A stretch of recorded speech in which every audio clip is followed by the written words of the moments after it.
ဒီနေ့ကစပြီးတော့ရွှေလောကရဲ့ဂျင်းနေနဲ့အတူရွှေလောကနဲ့လှုပ်ရှားနေကြတဲ့အချိန်မှာကျွန်တော်တို့เนาะကျွန်တော်ရင်မိတ်ဆက်ပါမယ်ကျွန်တော်ကဓမ္မပီတိစိန်နယ်ဆက်ပရင်ရဲ့ founder ပါကျွန်တော်တို့ခုနှစ်တန်းကျောင်းသားဘဝတည်းက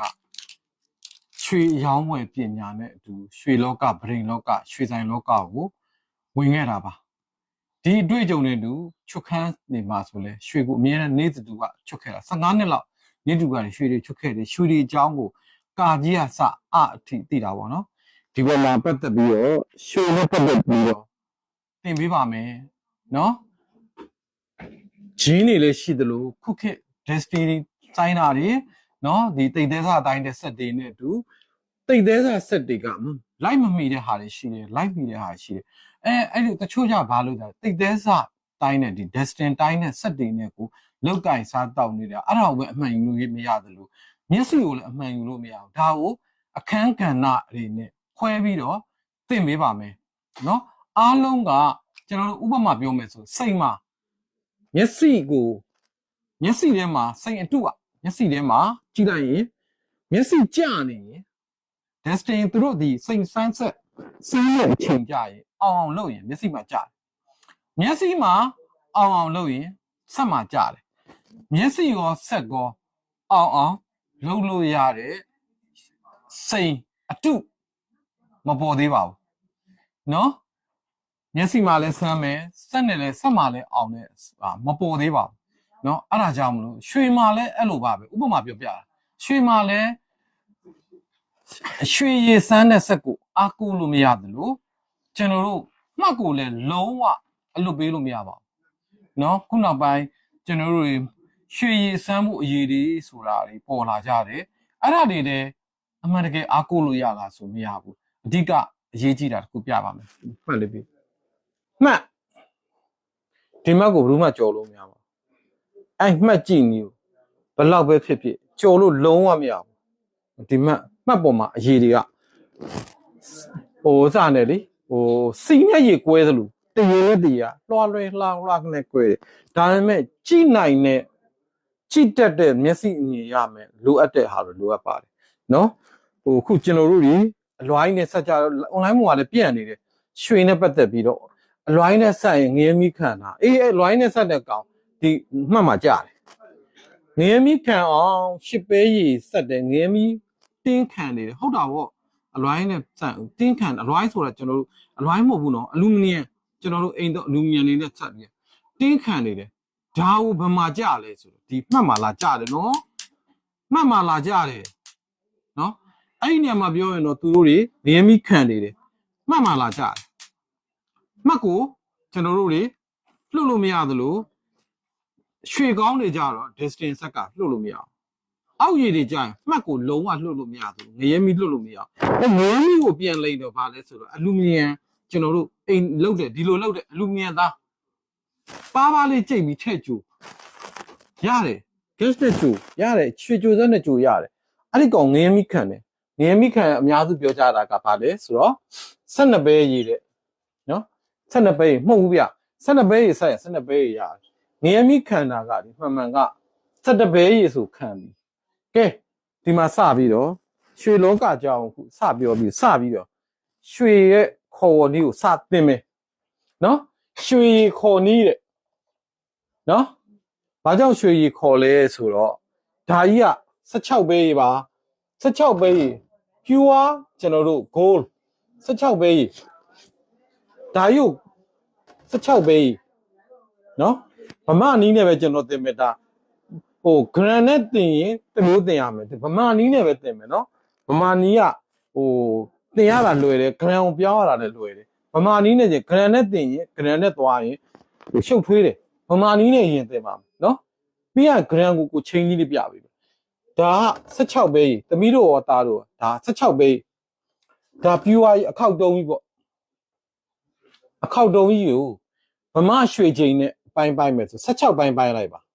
1 2 3 4 5 6 7 8 9 10 11 12 13 14 15 16ပဲနော်16ပုံလိုက် တပဲပုံ16ပုံပါ16ပဲရေလို့ခေါ်တာဒါကြီးကိုဒီဘက်မှာမျက်စိတွေမှာဆွဲမြင်တာဒါ16ပဲရေ16ပဲရေတပဲကိုဒေါ်ပုံပုံလိုက်ရင်16ပဲအားလုံးကအခောက်ဆိုရင်အားလုံးကတပဲစီရဲ့အခောက်ဆိုရင်16ပဲအခောက်လို့ခေါ်မယ်နော်အဲ့ဒါမှတပဲကို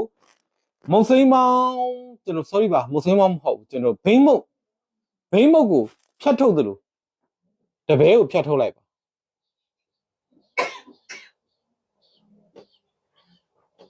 တပဲကိုဖြတ်ထုတ်လိုက်ပါအခောက်ဘယ်လောက်ကျန်လဲ15ပဲကျန်လို့15ပဲရေလို့ခေါ်တာအဲ့ဒီနေရာမှာအချိန်မြော့သွားတယ်ဘယ်လောက်ပဲကျန်တော့လဲတစ်ချက်သားမှာ16ပဲရှိတော့နှုတ်လိုက်တယ်တပဲနှုတ်လိုက်တယ်ဘယ်လောက်ကျန်အချိန်ရောတစ်ချက်တည်းကတပဲနှုတ်လိုက်ပြီအချိန်ရောဘယ်လောက်ကျန်15ပဲကျန်တော့တယ်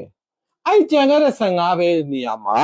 ရွှေမဟုတ်တဲ့ကြေးသို့မဟုတ်ဘောသို့မဟုတ်အလွိုင်းဆက်သားသို့မဟုတ်ကျွန်တော်တို့တွေရွှေနဲ့အလွိုင်းနဲ့နော်ဒီအလူမီနီယံအစဆက်ပြီးတော့ဆက်ရင်တခုပေါ့ကျွန်တော်ပြောမယ်ဆိုရင်တော့အာသာမယ်တယ်ပေါ့ရွှေမဟုတ်တဲ့အာသာမယ်တယ်တခုလာဆက်လိုက်တပဲတိတစိတ်ကိုမျက်စိထဲမှာမြင်လိုက်လာထည့်လိုက်ဒါကြီးဒီချိန်ကြီးကဘယ်လောက်ဖြစ်သွားမလဲ16ပဲပြန်ပြေးသွားမယ်နော်16ပဲပြန်ပြေးသွားမယ်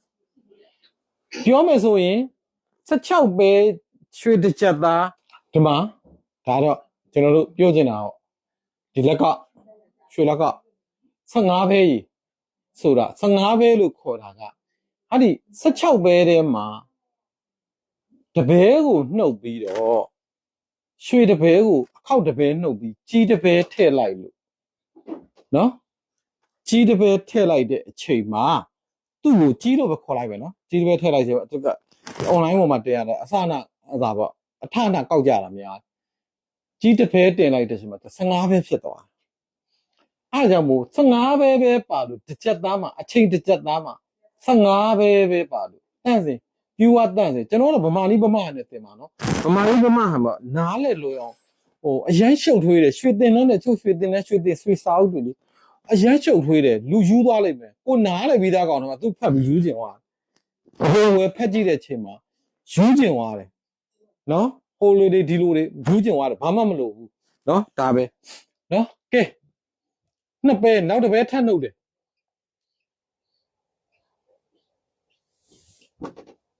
အဲ့ဒီမှာရွှေချိန်ဘယ်လောက်ကျန်တော့လဲ14ပဲကျန်တော့တယ်နော်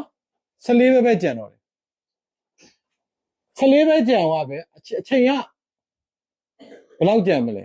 အချိန်က14ပဲကျန်သွားတယ်အဲ့ဒီလွတ်သွားတဲ့နေရာကိုနှစ်ပဲအာသာရွှေနှစ်ပဲအချိန်နှစ်ပဲထည့်လိုက်ရင်တစ်ချက်သားအချိန်ပြန်ပြည့်သွားတယ်16ပဲပြန်ပြည့်သွားတယ်အချိန်16ပဲပြန်ပြည့်သွားတယ်အဲ့ဒါဆိုရင်ဒီဘယ်လောက်ရေလို့ခေါ်မလဲ14ပဲခေါ်မယ်အဲ့ဒါကြောင့်14ပဲခေါ်တာကဲခုနမျက်စိထဲမှာနော်ကျွန်တော်တို့ဒီရရင်တူတူပဲနော်တစ်စိတ်ဆက်စိတ်လိုက်နောက်ထပ်၄ရွေးနှုတ်လိုက်မယ်နောက်ထပ်၄ရွေးနှုတ်လိုက်ဒီမှာရွှေချိန်တစ်ချက်သားမှာရွှေချိန်ဘယ်လောက်လျော့သွားလဲနှစ်ပဲနဲ့၄ရွေးလျော့သွားတယ်အဲ့နှစ်ပဲလေးကိုအာသာကျွန်တော်တို့မယ်တယ်ထည့်လိုက်တဲ့အချိန်မှာတစ်ချက်ပြန်ပြည့်မယ်သူကြတော့ဘယ်လိုခေါ်မလဲဆိုတော့ဒီမှာနှစ်ပဲနဲ့၄ရွေး16ပဲ minus နှစ်ပဲ၄ရွေးနှုတ်လိုက်တော့ဘယ်လောက်ကျ73ပဲ၄ရွေးရေကိုနှစ်ပြားရေလို့ခေါ်ပါတယ်နော်၄ရွေးရေကိုနှစ်ပြားရေလို့ခေါ်တယ်ကဲပြန်ပြောမယ်၄ရွေးရေကိုနှစ်ပြားရေလို့ခေါ်တယ်နော်ဒါကိုကျွန်တော်ဒီဘက်ကရင်ပြန်ပြီးတော့ပြန်နောက်ခါဆွဲပြ